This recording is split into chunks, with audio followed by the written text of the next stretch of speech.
ndabongeye ndabasuhuje mu izina ry'umwami Yesu Kristo, amahoro y'Imana bane namwe ku bantu bakunda ijambo mwese. Reka dusenge mu izina rya Yesu. Mana data twese uri mu ijuru, wowe wari mu ijuru n'isi, ibiriho imisozi n'inyanja, turagushimye. Tubabarire, turi abanyabyaha mu izina rya Yesu, utubabarire. Ibyanditswe tugiye kwiga ubane natwe, abanyumva n'abatari kunyumva bose ndabasengeye mu izina rya Yesu, ubahamaro n'imigisha mu izina rya Yesu Kristo, amina. Dutangiye ibyanditswe byacu byera mu izina ry'umwami Yesu Kristo. Ni Matayo igice cya 3 umurongo n'uwa mbere, dukomeza dusoma mu izina rya Yesu.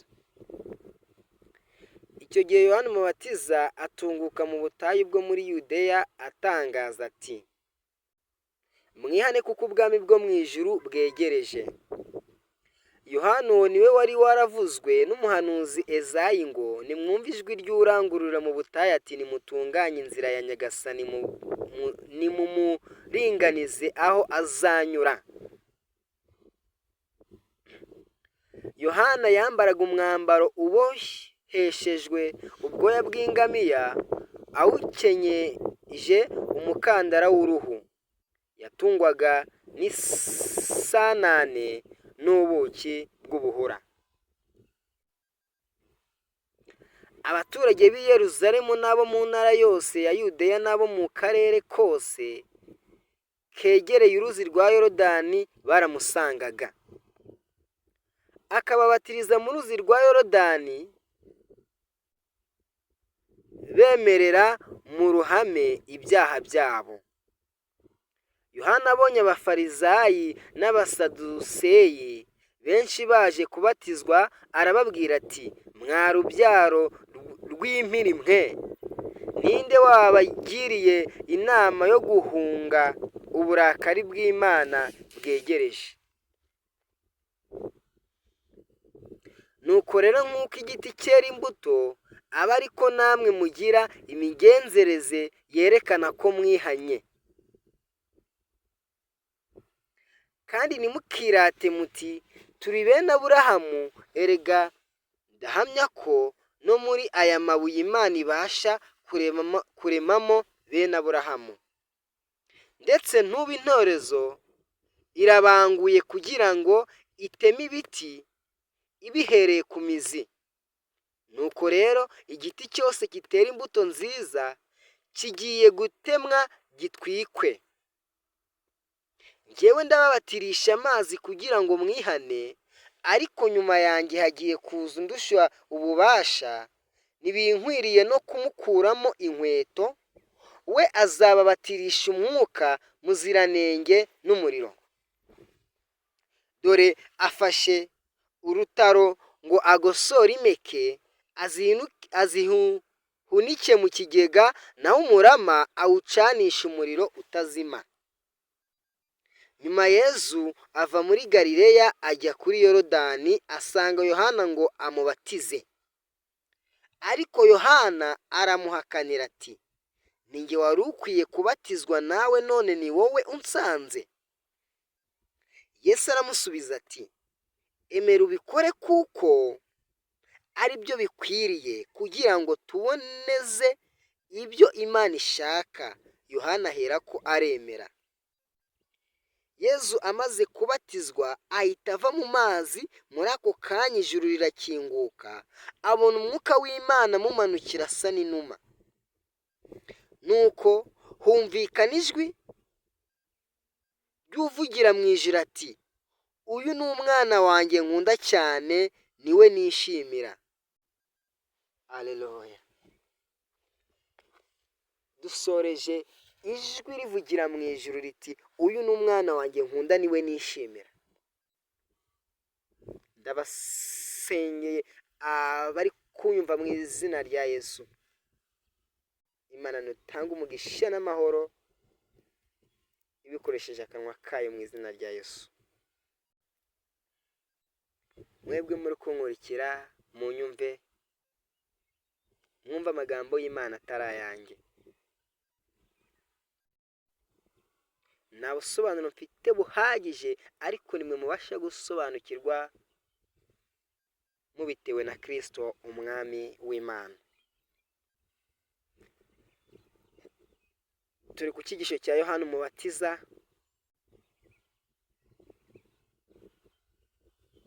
ubwo yageze ngo yatungutse mu butayu bwo muri Yudeya atangaza ati nimwihane kuko ubwami bw'ijuru bwegereje. Yohana yari yaravuzwe n'umuhanuzi Ezayi ngo nimwumve ijwi ry'urangurura mu butayu ati nimutunganye inzira ya Nyagasani muringanize aho azanyura. Uyu Yohana yaje yarahanuwe na Ezayi na Yesaya. Ubuhanuzi bwari bwaraje babona yuko mbere ko Kristo akora hari umuntu uzabanza ari bo witwa Yohana. Ariko Yohana yiberaga mu mashamba yambaye umwambaro uboheshejwe ubwoya bw'ingamiya, agakenyeza umukandara w'uruhu, isenani n'ubuki bw'ubuhura cyangwa se inzige n'ubuhura nibyo byamutungaga. Mwese muzi isenani.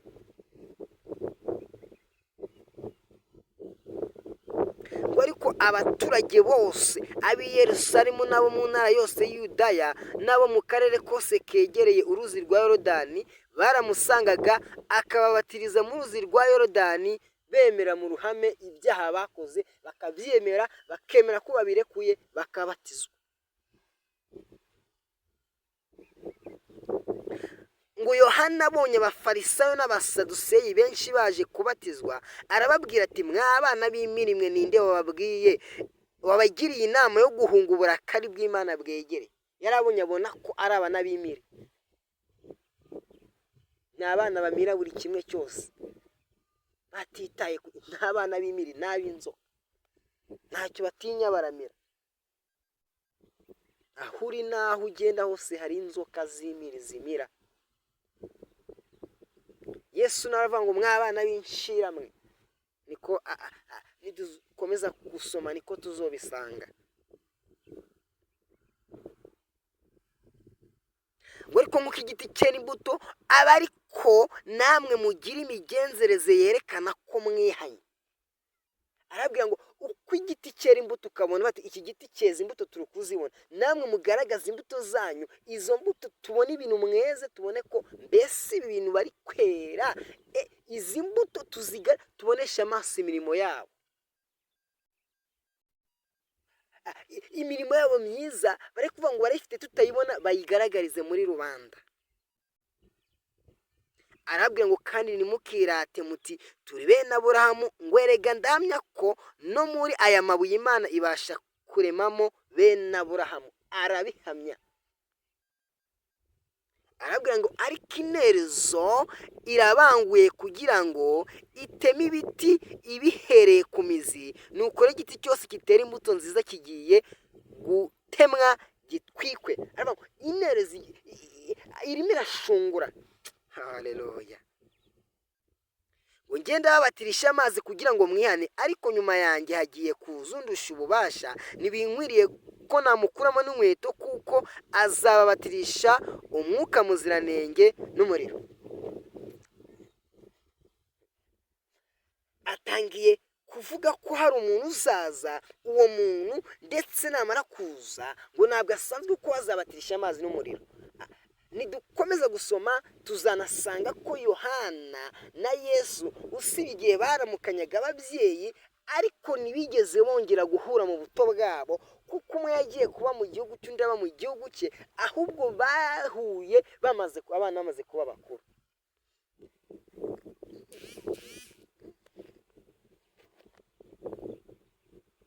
Ngo dore 12 ngo dore afashe urutaro ngo agosora impeka zihunikiye mu kigega, naho umurama awucanisha umuriro utazima.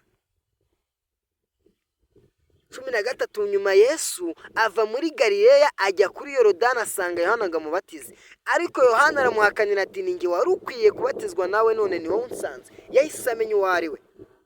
Yesu aramusubiza ati emera ubikore kuko ari byo bikwiriye, kugira ngo tuboneze ibyo Imana ishaka. Yohana ahera ko aremera. Yezu amaze kubatizwa ahita ava mu mazi, muri ako kanya ijuru rirakinguka, abona umwuka w'Imana amumanukira hasa n'inuma. Ni ukuvuga ngo umwuka w'Imana yahise aza kuri Yesu, ariko ntiyaje ari umwuka nk'uko tubona umwuka, ahubwo yaje asa n'inuma, yihinduranyije nk'inuma, aza yambaye ishusho y'inuma, yambaye isura y'inuma. Mu yandi magambo, yaje ari kugaragara nk'aho ari inuma, ariko iriya ntabwo yari inuma yari imugezeho, ahubwo ni umwuka w'Imana, nuko yari yiyambitse uruhu n'amababa by'inuma. ngo nuko humvikana ijwi ry'urangurura mu ijuru ati, uyu ni umwana wanjye nkunda cyane, niwe nishimira. Oh haleluya! ngaya amagambo y'Imana. Ku ijambo ry'Imana ntacyo dukurana nicyo twongeraho, ahubwo tubisome uko biri, tukabiko iby'umwuka bisobanuzwa iby'umwuka bindi. Reka turebe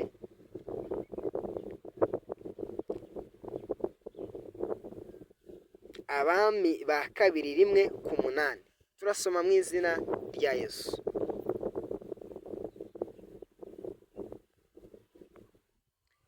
Abami ba kabiri ibice ni 2, igice ni icya mbere, duhere ku murongo wa mbere tugeze kwa 8. Umwami Ahabu amaze gupfa, Abamowabu bigometse ku butegetsi bwa Isirayeli, barigometse. Igihe kimwe umwami Ahaziya ari Samariya mu cyumba cye cy'igorofa yo hejuru, yahunikiye mu idirisha maze arakomereka bikomeye. Nuko twongere dusome duhere kuri 1. Umwami Ahabu amaze gupfa, Abamowabu bigometse ku butegetsi bwa Isirayeli. Igihe kimwe umwami Ahaziya ari Samariya mu cyumba cyo cy'igorofa yo hejuru, yahanukiye mu idirisha maze arakomereka bikomeye. Nuko yohereza intumwa arazibwira ati, mujye kundaguriza kwa Bāli-Zebuli, ikigirwamana cy'umujyi wa Ekuroni, mumbarize niba nzakira ibi bikomere. Umumarayika w'Uhoraho ariko niko kubwira Eliya w'i Tishiba ati, genda utangire intumwa z'umwami w'i Samariya, uzibaza uti, mbese wagombye kujya kuraguza Bāli-Zebuli ikigirwamana cya Ekuroni, nuko nta mana iba muri Isirayeli? Uhoraho avuze ko Ahaziya atazabyuka ku buriri aryamyeho. Uhoraho avuze ko Ahaziya atazabyuka ku buriri aryamyeho, azapfa nta kabuza. Nuko Eliya asoza ubutumwa. Intumwa ziragaruka, umwami arazibaza ati, ni iki gitumye mukimirana? Ziramusubiza ati, ni umuntu yadutangiriye aratubwira ati, musubireyo mubwire umwami wabatumye muti, Uhoraho arakubaza ngo, mbese wagombye kujya kuraguriza Bāli-Zebuli ku ikigirwamana cya Ekuroni, nuko nta mana iba muri Isirayeli? Nuko rero nuzabyuka kuri ubwo buriri uryamyeho, uzapfa nta kabuza. Ahaziya arazibaza ati, uwo muntu waje akabatangirira akababwira atyo ameze ate? Ziramusubiza ati, ni umuntu wari wambaye umwambaro ubohesheje ubwoya bw'ingamiya. Oh haleluya! Bitangiye guhura n'imyambarire ya Eliya wo mu gihe cya Yesu, kandi uyu ni Eliya mu gihe cyo muri Isirayeli mu isezerano rya kera. Ubundi Imana itumye abantu baba bagomba kuza basa, haba bagomba kuba bafite ibimenyetso bisa.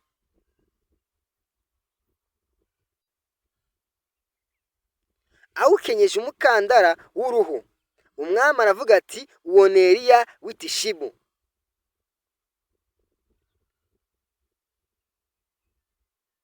Oh haleluya!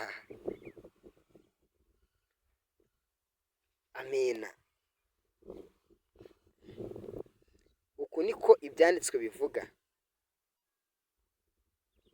Biragaragaza ko ba Eliya imyambarire yabo yari imwe. ziramusubiza ziti hano ku munani, ni umuntu wari wambaye umwambaro ubeshejwe ubwoya bw'ingamiya awukenyeje umukandara w'uruhu. Ya ngamiya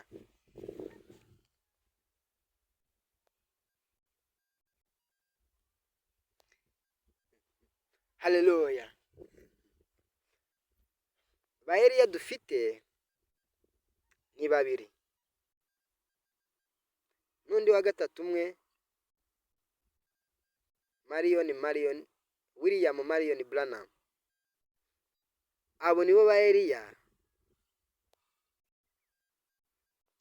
tugira mu byanditswe, ni batatu: William Marion Branham, Eliya Yohana Umubatiza, na Eliya Sheba. Nk'uko tubibonye, uriya Eliya wari wambaye ubwoya bw'ingamiya ari kuboneka mu gihe cy'abami mu isezerano rya kera. Ngabo ba Eliya twagize batatu. Abo bahabwa ubutumwa bukurikirana bw'integuza.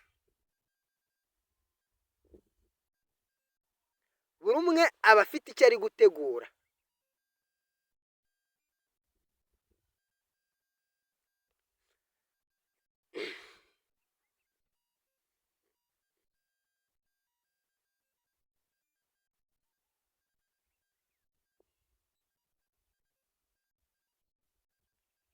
Iyo ndi ijwi ry'urangurura, mwubahe umwami, mwubahe Imana, mwibuke inzira y'ukuri.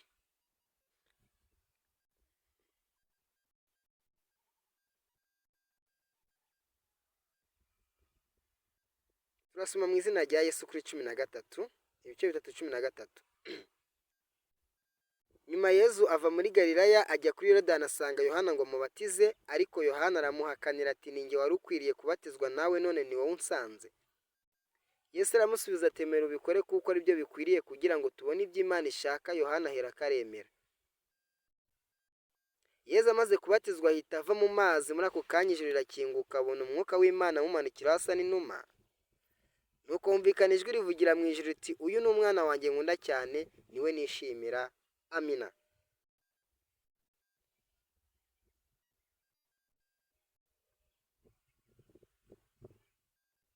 Uhakana ko Yesu Kristo atari umwana w'Imana yaba atazi ibi byanditswe. Mureke dusenge Imana ku bw'aya magambo tumaze kumva, kugira ngo nsabire umugisha umuntu wemeye gukurikira iri jambo kandi akaba yagiye mu mitima unyuzwe, ufite isuku, usukuye, akaba yemeye kuyoboka Yesu Kristo ari umwami we.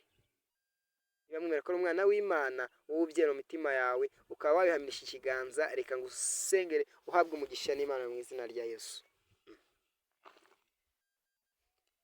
Data, nsengeye aba bankurikiranaga mwami, nkweretse uyu muntu warimo wumva amagambo yawe yo muri iki gitabo cya Matayo ibice bitatu. Mufashe ikibazo kimukomereye cyose ukimukemurire, icyo akwifuzaho ukimuhe mu izina rya Yesu. Umuhe umwuka wawe wo kumuyobora ahora akunda ibyanditswe buri munsi, buri gitondo na buri n'umugoroba, kandi ahora akunda ijambo, kuko ijambo ari ubuzima, ariryo ribasha kumukiza ingoyi z'umwanzi Satani.